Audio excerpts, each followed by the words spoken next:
अब देखिए, द्विवेदी युग के बाद हिंदी साहित्य के आधुनिक काल का जो थर्ड चरण है, जिसको छायावाद या छायावादी युग के नाम से जाना जाता है। छायावादी युग जिसकी समय सीमा क्या थी? सन 1918 ईस्वी से और 1936 ईस्वी तक। अब देखिए, 1918 ईस्वी से 1936 ईस्वी तक। अब हम आगे चर्चा करेंगे कि छायावाद क्या होता है, छायावाद की किन किन इतिहासकारों ने क्या क्या परिभाषाएं दी है, छायावाद की क्या समय सीमा है, छायावाद के प्रमुख कवि कौन कौन से हैं, उनकी कौन कौन सी रचनाएं हैं और उन रचनाओं की क्या काव्यगत विशेषताएं हैं। तो हमारा अगला जो टॉपिक है वो है आधुनिक काल का थर्ड चरण है छायावाद। तो सबसे पहले तो हम छायावाद पर चर्चा करते हैं कि छायावाद कब आया, क्यों आया, क्या कारण था। तो देखिए, छायावाद द्विवेदी युगीन कविता के बाद अर्थात द्विवेदी युग खत्म होने के बाद हिंदी साहित्य में जो तृतीय जो चरण था वो था छायावाद। द्विवेदी युगीन कविता के प्रतिक्रिया स्वरूप छायावाद का उदय हुआ था। छायावाद की समय सीमा मोटे तौर पर 1918 ईस्वी से 1936 ईस्वी मानी जाती है। आचार्य रामचंद्र शुक्ल ने भी इसको 1918 ईस्वी से ही प्रारंभ माना है, क्योंकि अधिकतर छायावादी जो कवि थे, हमारे छायावादी कवियों में प्रमुख रूप से 4 कवियों का नाम है जो आपके सिलेबस में है: जयशंकर प्रसाद, सुमित्रा नंदन पंत, सूर्यकांत त्रिपाठी निराला और महादेवी वर्मा। इन चारों कवियों की जो प्रारंभिक रचनाएं थी उनका प्रकाशन भी लगभग 1918 के आसपास ही प्रारंभ हुआ। इसलिए आचार्य रामचंद्र शुक्ल ने छायावाद का जो प्रारंभ है वो भी 1918 ईस्वी के आसपास ही माना है। अब देखिए, छायावाद क्या है। तो द्विवेदी युगीन कविता की मैंने आपको बताया कि जब भी साहित्य में जब कोई कालखंड परिवर्तित होता है तो कब होता है? जब साहित्य में कोई नया परिवर्तन आता है, साहित्य में कोई प्रवृत्तियां बदलती है। तो द्विवेदी युगीन कविता की प्रतिक्रिया स्वरूप छायावाद का उदय हुआ था। क्यों? क्योंकि द्विवेदी युगीन जो कविता थी वो क्या थी? वो वस्तुनिष्ठ थी, वर्णन प्रधान थी, स्थूल थी, समाज से जुड़ी हुई थी। तो उसके प्रतिक्रिया स्वरूप, उसका उल्टा प्रतिक्रिया स्वरूप छायावाद का उदय हुआ। छायावादी कविता वस्तुनिष्ठ से हटकर व्यक्तिनिष्ठ हो गई। वहां जो कविता वर्णन प्रधान थी द्विवेदी युग में, छायावाद में आकर के वो कविता कल्पना प्रधान हो गई। वहां जो कविता स्थूल थी, स्थूल का मतलब है स्थल से जुड़ी हुई थी, समाज से जुड़ी हुई थी, वो यहां आकर के सूक्ष्म हो गई थी। इस तरह छायावादी जो कविता है वो व्यक्तिनिष्ठ, कल्पना प्रधान एवं सूक्ष्म है। आ गया समझ? आगे देखिए, छायावाद क्या होता है। तो प्रारंभ में छायावाद शब्द का जो अर्थ है वो व्यंग रूप में उन कविताओं के लिए लिया गया था जो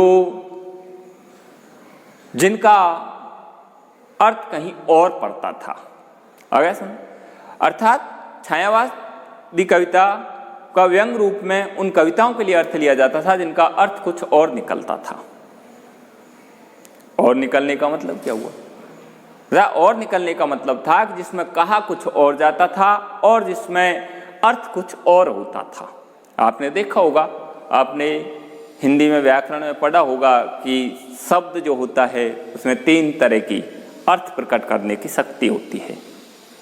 एक अभिधा रूप में, एक लक्षण रूप में, एक व्यंजना के रूप में। कहा कुछ जाता है, अर्थ कुछ और निकलता है। तो उसी तरह उन छायावादी कवियों ने कहा, प्रारंभ में जब छायावाद का अर्थ है वो उन कविताओं के लिए लिया गया जिनका अर्थ कुछ और निकलता था, अर्थात जिनकी छाया कहीं और पड़ती थी। छाया का मतलब जिनका अर्थ कुछ और निकलता था, कहा कुछ और जाता था, अर्थ कुछ और होता था। ऐसे ही व्यंग रूप में उन कविताओं के लिए छायावादी कविता नाम दिया गया। लेकिन कालांतर में छायावादी कविता है वो मानव और प्रकृति प्रेम की कविताएं हैं। लिखा है छायावाद के विषय में कहा है कि छायावादी कविताएं वो होती है जिसमें मानव और प्रकृति की रहस्यात्मक सूक्ष्म अभिव्यंजना जिस लाक्षणिक एवं प्रतीकात्मक शैली में जिस कविता में की जाती है वो छायावादी कविता कहलाती है। अर्थात छायावाद का अर्थ है आचार्य रामचंद्र शुक्ल ने रहस्यवाद से भी लिया है। उन्होंने रहस्यवादी कविताओं को छायावादी कविता कहा है। बहुत सारे इतिहासकारों ने छायावाद को प्रकृतिवाद से भी जोड़ा है कि इस युग की कविता है, उन्हें प्रकृति का अत्यधिक वर्णन किया गया है, कल्पना रूप में प्रकृति का सौंदर्य का या मानवीकरण रूप का अत्यधिक चित्रण किया गया है, इसलिए छायावाद को प्रकृतिवाद भी नाम दिया गया है। तो अलग अलग इतिहासकारों ने छायावाद की अलग अलग परिभाषाएं दी है। तो सबसे पहले हम देखिए आचार्य रामचंद्र शुक्ल के अनुसार देखते हैं छायावाद की क्या क्या परिभाषाएं। तो सबसे पहले आचार्य रामचंद्र शुक्ल ने छायावाद के विषय में क्या कहा है। आचार्य रामचंद्र शुक्ल ने छायावाद के विषय में कहा है कि छायावाद शब्द का जो अर्थ है, आचार्य शुक्ल के अनुसार छायावाद की परिभाषा है कि छायावाद शब्द का जो अर्थ है वो दो अर्थों में समझना चाहिए। छायावाद शब्द का जो अर्थ है वो दो अर्थों में समझना चाहिए। एक तो रहस्यवाद के अर्थ में, रहस्यवाद के अर्थ में जिसका तात्पर्य कथा वस्तु से होता है, कथानक से होता है, क्या वस्तु से होता है, अर्थात इसमें उस अज्ञात सत्ता को, उस आध्यात्मिक सत्ता को आधार बना करके काव्य लिखा जाता है।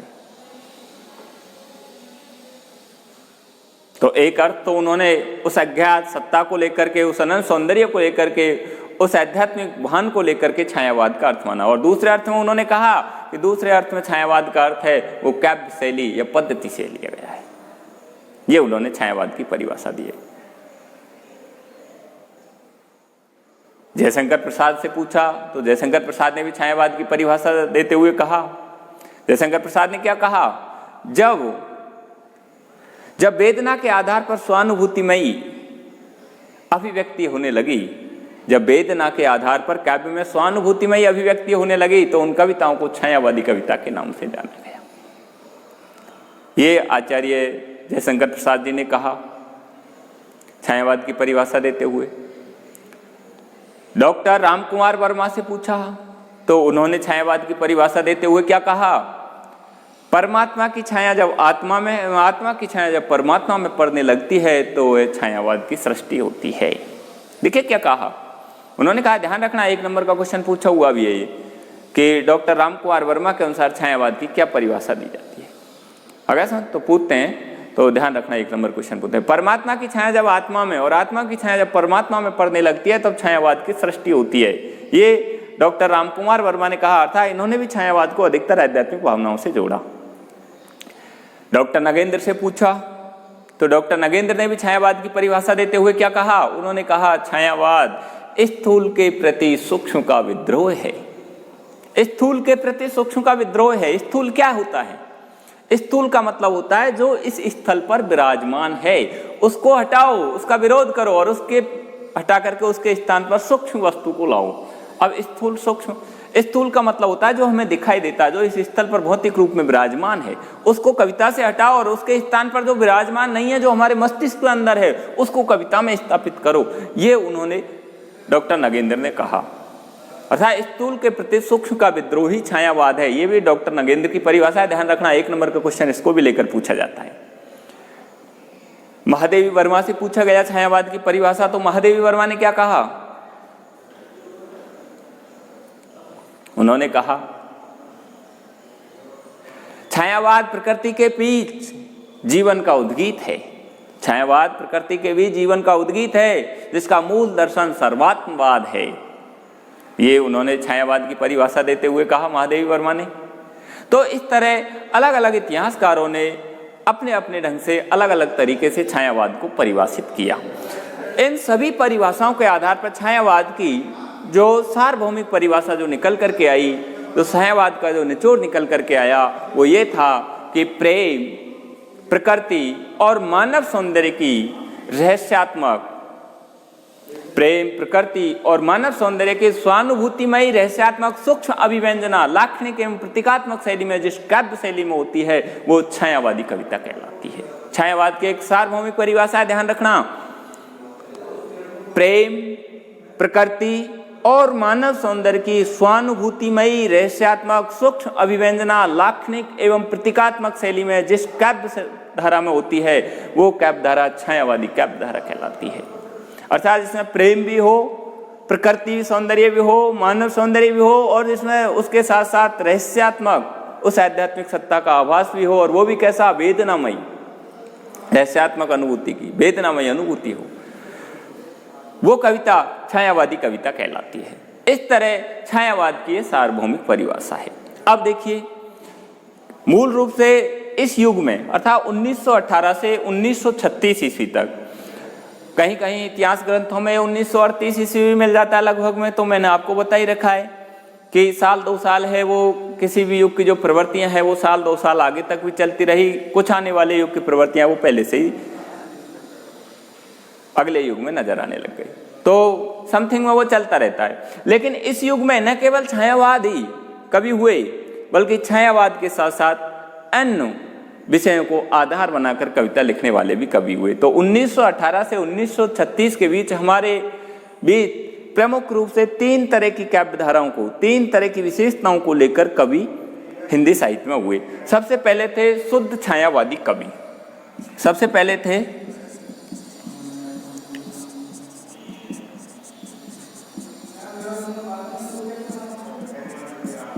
शुद्ध छायावादी कवि, जिनमें प्रमुख रूप से 4 कवियों को गिना जाता है, जो चारों आपके सिलेबस में है 3rd ईयर में। सबसे पहले है जयशंकर प्रसाद जी, दूसरे हैं सूर्यकांत त्रिपाठी निराला, तीसरे हैं सुमित्रा नंदन पंत और चौथे हैं महादेवी वर्मा। ये शुद्ध छायावादी कवि हैं जिनकी कविताओं में प्रकृति सौंदर्य है, मानव सौंदर्य है, रहस्यात्मक सत्ता भी है और उसके प्रति वेदना और करुणा के भाव भी है। तो इस तरह की शुद्ध छायावादी कविता को लिखने वाले ये प्रमुख 4 कवि हैं जो आपके सिलेबस में है, और ये सिलेबस या पाठ्यक्रम के हिसाब से चारों ही कवि बहुत महत्वपूर्ण हैं।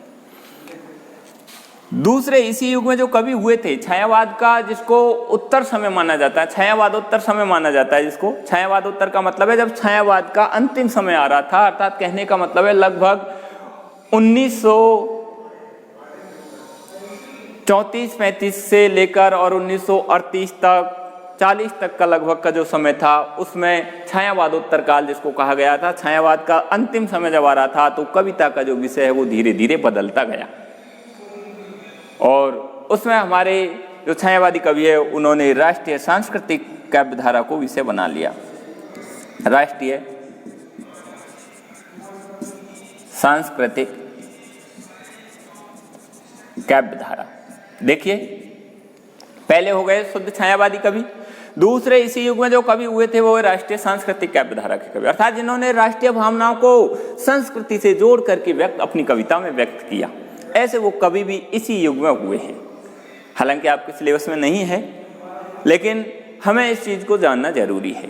तो राष्ट्रीय सांस्कृतिक काव्य धारा के कवि हैं वो भी इसी युग में हुए हैं, वो छायावादोत्तर युग में हुए हैं। छायावाद का जब अंतिम समय आ रहा था तो उसके और प्रगतिवाद के बीच का जो समय था उसमें ये कवि हुए थे, जिसमें आपके प्रमुख रूप से माखनलाल चतुर्वेदी हैं, रामधारी सिंह दिनकर है, रामधारी त्रिपाठी है, सुभद्रा कुमारी चौहान है। ये राष्ट्रीय सांस्कृतिक काव्य धारा के कवि हैं। अगले तीसरी जो विशेषता थी इसी युग में वो थी